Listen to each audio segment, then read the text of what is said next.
More revelations today about just how far Tony Burke is willing to use government citizenship events to harvest votes for Labor. The Daily Telegraph's done the legwork here on the seats that Burke went after in his massive weekend citizenship ceremony at Sydney's Olympic Park. There were some 4,500 people granted the right at the event to call Australia home.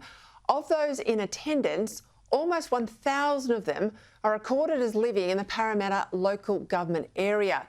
Now, this Parramatta LGA takes in two of Labor's key marginals. The seat of Parramatta, held by Andrew Charlton on a thin margin of 3.7%, and the seat of Reid, held by Sally Situ. Now, there's more here. The highest number of citizens also came from Liverpool. That takes in the Labor electorate of Werriwa. That's held by Anne Stanley on a margin of 5.3%. And of course, Fowler, held by the independent Di Lee, who we showed here last night, is not impressed by the whole saga. Joining me, someone who's been pushing this hard in Senate estimates, Shadow Home Affairs Minister James Patterson. Well, Senator, welcome. If you look at the breakdown of those seats, and as I said, they're all marginal or the key Labor target seats, this is absolutely rank politics at play. But how does it also not undermine our faith in the whole process of citizenship? Well, Peter, this is the most dangerous thing about this reckless and desperate move that Tony Burke and the Albanese government have entered into. They're obviously doing this for political reasons. It's clear from the way that the minister and MPs have behaved around these events that they're politically motivated. But what that risks is Australia's support for our migration system and our citizenship system. If some Australians believe that the Labor Party is using the migration system for political advantage to change political outcomes, what do you think they're going to think about whether or not it's a good idea to welcome people to Australia, whether it's a good idea to facilitate people to come to be an Australian citizen?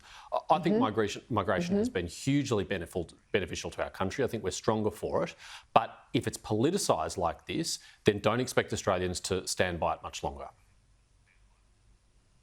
And of course, you've got about 2 years once you're an Australian citizen to get on the electoral roll. But from November last year, Labor's forced AEC officials, so Electoral Commission officials, to be down the back of the room with a table set up, waving around the forms to sign people up and basically grabbing them as they're walking out the door.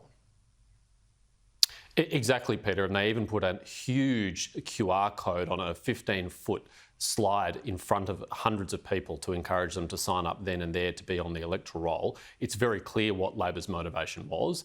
In these marginal seats, which they're struggling to defend, they want to get as many new citizens on the electoral roll as possible because they perceive that will be in their political interest. Now, we'll find out in time whether or not they're right about that. I think they hope that there'll be some afterglow or gratitude from these new Australian citizens in voting for their Labor members, but they'll also have the opportunity to meet their Labor MP in a way that they have not been provided, or indeed their Labor candidate have not been provided for a coalition candidate or an independent MP. And it's very revealing that Anne Stanley in that marginal seat of Werriwa, that Jerome Laxale in that marginal seat of Bennelong, that Andrew Charlton in that marginal seat of Parramatta, they were all there, they were all on hand, invited by Tony Burke to meet those new citizens, not to mention Tu Lee, not even a Member of Parliament, just the Labor candidate for Fowler.